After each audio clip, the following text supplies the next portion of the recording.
Desligue o ruído e conecte-se aos factos. Temos 10 estadias num dos hotéis de luxo Alma Lusa na Comporta. 2 adultos, 2 noites. Assine hoje o Observador com até 58% de desconto e habilite-se a ganhar. Tudo em observador.pt.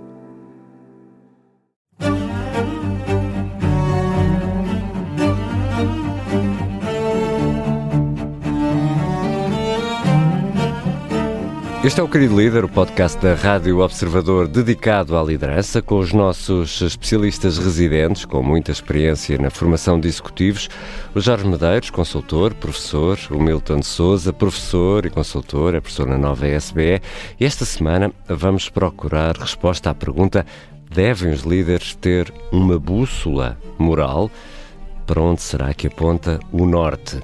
Mas, como sempre, os nossos episódios abrem com sim chefe, não chefe, e hoje a figura em análise é Andrew Forrest, da Fortescue, uma das maiores empresas australianas. O nosso convidado é Paulo Barradas Rebelo, chairman da Blue Pharma. Eu sou o Ricardo Conceição e este é o Querido Líder. Bem-vindos, Jorge Medeiros e Milton Souza, bem-vindos ao Querido Líder. Vamos ao nosso primeiro segmento, o Sim Chefe, Não Chefe, e hoje a escolha recai em Andrew Forrest, da Fortescue, presidente de uma das maiores empresas australianas no setor mineiro. Jorge, porquê esta escolha? Porque é uma escolha que não é imediatamente clara e, portanto, eu vou circunscrever-me a uma dimensão. É um homem que tem algumas virtudes, mas vou focar-me aqui com alguns aspectos que estão relacionados com o nosso tema de hoje, dimensão ética. E, neste caso em particular, vai um não-chefe porque parece que a Commonwealth Law legitima os aborígenes a ter um direito sobre a terra, e ele em vários episódios tentou manipular esse espírito para prosseguir os seus interesses económicos e, portanto, chegámos ao ponto de ter tribos aborígenes diferentes em que ele, como é que eu hei de dizer, recruta ou dá incentivos às pessoas para se deslocarem à votação. Para quê? Para aumentar a representatividade, como é evidente, mas não deu incentivos para os outros da outra facção se deslocarem, mas é só uma coincidência.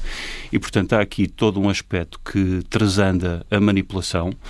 E, portanto, esta dimensão ética, neste caso em concreto, fica bastante comprometida, até, em meu entender, até porque há mais do que um episódio. Há outros episódios em que os interesses económicos também ditaram que ele pedisse a empresas de arqueologia para fazer uma espécie de auditoria para ver até que ponto os interesses dos aborígenes estão a ser salvaguardados, mas, como acontece muitas vezes nestas coisas, não se pretende um relatório isento, pretende-se uma encomenda, e essa encomenda, quando regressou e não veio de acordo com o que ele queria, pediu para fazer algumas emendas que não foram aceitas e, portanto, a empresa foi despedida. E vou terminar com outro exemplo, também na mesma senda, de outro caso em que, noutro território, também pediu a uma empresa de arqueologia, só que neste caso a empresa de arqueologia tinha ligações familiares a uma das pessoas da Fortescue. E fico por aqui. Não queres cavar mais, Milton? Não, as notas que o Jorge referiu são muito importantes. É difícil de distinguir aqui ou de depreender até que ponto é que esta aposta que a Fortescue tem na sustentabilidade é fruto do seu idealismo e do seu compasso moral, ou se é, sobretudo, uma lógica muito pragmática e uma oportunidade que ele detectou ali para diversificar o negócio da Fortescue, até porque, tendo ela, a Fortescue dedicada à área da mineração, do ferro, está muito sujeita a muita volatilidade de preços e, portanto, muita competição também. É uma commodity, um produto que está muito sujeito a esse tipo de pressões. E notou, obviamente, que havia uma oportunidade de negócio e aproveitou, e bem. Eu não estou a dizer que isso é mau, obviamente, não é? Mas não conseguimos depreender se isso vem de uma vontade de querer, de facto, ter impacto, ou se há um pragmatismo que se aproveitou da situação e depois deu-lhe uma roupagem ética por cima. Não sei, não consigo julgar porque não conheço a pessoa. Naquilo que é a sua capacidade de, aparentemente, ele próprio fundou a empresa e, portanto, a sua capacidade empreendedora na sua capacidade de criar um negócio global. E nessa também já havia aqui uma linhagem familiar. Sim, também, obviamente que isso também contribui.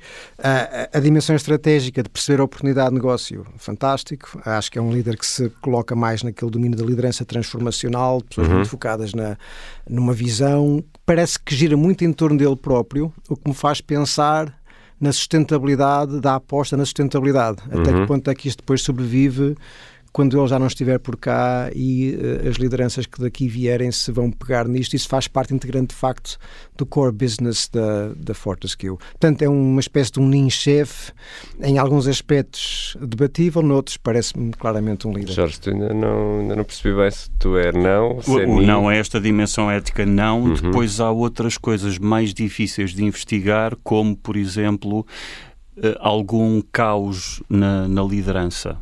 Mas quer dizer, isto são reportes, são alguns relatos, não sabemos exatamente em que é que terminam. Também há o relato dele e a mulher que entretanto se divorciaram, mas passaram uma série, um quinto das ações para uma das fundações, mas mais uma vez não sabemos, porque as fundações tanto podem ter um propósito muito nobre, como podem ser muitas vezes uma espécie de máscara, não é? Portanto, não dá para saber. Já agora aproveito, porque se calhar hoje temos um convidado que nos pode ajudar a ilustrar um pouco sobre isto, como é que ele faz a distinção entre o papel entre um Executive Chairman e um CEO e como é que faz esta transição. Exatamente. Né? E qual é que é o nível de envolvimento que ele depois tem no dia-a-dia da organização. E é interessante perceber como é que esta dinâmica se pode fazer bem. Sim, porque o nosso convidado desta semana é o Paulo Barradas Rebelo, o Chairman da Blue Pharma. Já vamos falar com ele mais à frente. Agora vamos ao tema central desta semana. E esta semana procuramos resposta à pergunta: Milton, deve um líder ter uma bússola moral? Moral compass, né? Uma bússola moral. Quer dizer, esta foi uma questão que me surgiu por acaso há pouco tempo. Tive a oportunidade de facilitar uma sessão num board de uma empresa holandesa e tínhamos uma especialista em governance, em boa governança corporativa. E ela levantou esta questão: será que um board deve ter de facto um compasso moral, ou uma bússola moral, melhor dizendo, não é um compasso, tenho que traduzir isto devidamente. E aquilo foi interessante, porque à partida todos nós achamos que sim, né? Um líder deve ter uma bússola moral, deve ter princípios, mas o que ela disse é que a complexidade das situações concretas que um CEO, um líder, tem que viver são tão específicas que esta bússola moral tem que ser vista com muita flexibilidade também, para conseguir perceber, nas circunstâncias específicas que temos que lidar, como é que a podemos usar. E há um risco desta bússola ser tão rígida que acaba por criar também desgaste ao próprio líder e às equipas também. Só para dar um exemplo do que eu quero dizer com isto. O Kidder, que fala muito sobre esta questão do pensamento ético e moral, diz que muitas vezes estamos em situações em que temos que escolher entre o bem e o bem, ou o mal e o mal, né? São dilemas. Exato. Por exemplo, um exemplo que ele diz entre a justiça e a misericórdia, ou a compaixão. O que é mais importante? Estes muitas vezes estão em tensão. Ninguém me poderá dizer que a justiça é mais importante que a misericórdia, ou que a verdade é mais importante que a lealdade, mas muitas vezes estas duas vertentes, que são ambas boas, podem entrar em conflito. E aqui é que entra a flexibilidade que é necessária para um líder ter, de perceber nas circunstâncias concretas como é que eu consigo navegar entre estas tensões e encontrar soluções que são mais possível um equilíbrio entre estas diferentes forças. E pensar no que deverá ser o bem maior aí, se é, por exemplo, a empresa ou aquela pessoa em particular. E as circunstâncias vão ditar, se calhar um dia vai ser a empresa, no outro dia vai ser a pessoa, se calhar um dia é um equilíbrio dos dois, não sei. E, portanto, há aqui esta flexibilidade que é preciso ter. Jorge, ou seja, a virtude pode estar no norte ou no sul, não é? Bom, de acordo com Aristóteles, está no Equador, não é? Exato, está mais ou menos a meio, porque um excesso ou um defeito também podem desvirtuar. Mas tu falaste aí numa coisa importante, Ricardo, que é o bem maior, e aí estamos numa das perspectivas. Quando olhamos para a liderança ética, a própria ética na liderança tem várias lentes. Isto começou há 50 anos, mais coisa menos coisa, mas não começou na academia, começou em 1 ou 2 livros que até agora continuam a ser atuais. Estou a lembrar, por exemplo, do James Burns.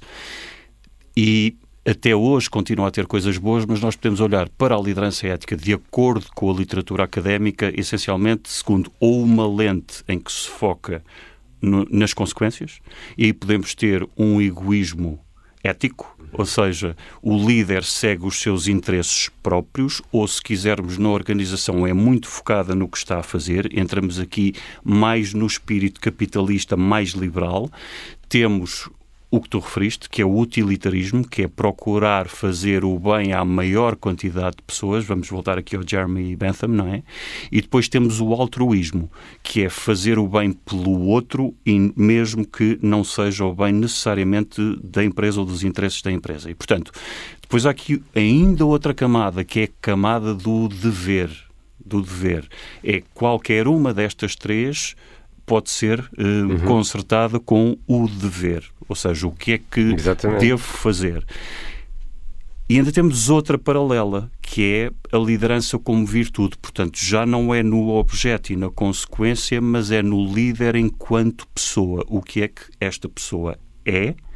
E para casar com o tema que estávamos a discutir, se optarmos por esta liderança como virtuosa e que promove a virtude, então essa escolha implica que o líder tenha também como uma espécie de obrigação moral desenvolver o pensamento moral dos seus subordinados. E, portanto, neste caso, tudo o que vocês disseram, o Milton referiu, é muito circunstancial, e casamos também com a liderança, com os paradoxos da liderança, não é? Temos uma nova vaga, vamos promover quem? Quem já deu 30 anos à casa e sempre cumpriu, ou a pessoa que acabou de entrar e que vai desenvolver uma nova área de negócio, por exemplo, e poderíamos estar aqui até a eternidade a falar deste tipo de exemplos. Portanto, esta capacitação do ponto de vista moral também é importante. Sim. E desde logo, por exemplo, há decisões que no curto prazo podem custar muito a muita gente, mas que são essenciais para a sustentabilidade da empresa no futuro, que vão criar condições para que as novas gerações possam, de facto, também ter oportunidades. E, portanto, são temas difíceis. Um outro caso também, whistleblowers, né? Pessoas que denunciam más práticas na organização. O que é mais importante? É ser leal à empresa e à sua relação laboral, ou é dizer a verdade para o bem comum e para a sociedade em geral? São situações complexas e se calhar, em alguns casos é uma coisa, noutros é outra, não sei. Mas essa escolha, curiosamente, esse exemplo, também as lideranças de algumas organizações já implementam mecanismos internos de governance, precisamente para permitir o anonimato e as pessoas partilharem algumas coisas que de outra forma as sujeitariam a riscos de retaliação. Mas, aqui no minutinho, uma pergunta muito difícil, mas o norte deve ser sempre o bem da empresa ou o bem da organização? Aqui entra também aquilo que são os valores do líder, não é? Portanto, aquilo que é a sua forma de pensar, aquilo que valoriza mais. A minha abordagem académica, mas também a forma como eu olho para uma boa liderança, é sobretudo centrada no bem das pessoas, naquilo que seja o melhor para as pessoas. E eu vejo a empresa como um meio, não vejo como um fim. Mas admito que haja líderes que pensem de outra forma. É uma escolha, não é? Não conseguimos fugir aqui à e as duas são legítimas. Podemos voltar atrás. Se formos a Kant, se tu fazes o bem a uma pessoa, isso pode não ser uma virtude, porque fazes o bem ao outro porque tu te sentes bem. Portanto, do ponto de vista de Kant, ele levava isto às vezes a um extremo em que só tem valor se tu fizeres o sacrifício. Porque aí de certeza que estás a fazer o bem por um motivo nobre e não por um metamotivo e não uma inclinação ou uma motivação em que tu tens algum retorno do que estás a fazer. Para benefício próprio, não é? E fechamos aqui este primeiro episódio da semana do Querido Líder. Na quinta-feira vamos publicar a conversa com o convidado desta semana, Paulo Barradas Rebelo, chairman da Blue Pharma. Aqui fica um aperitivo da conversa. Eu sou farmacêutico, tenho uma botica. Como é que eu, desta botica, um dia conseguirei fazer uma indústria e dar um contributo maior à sociedade?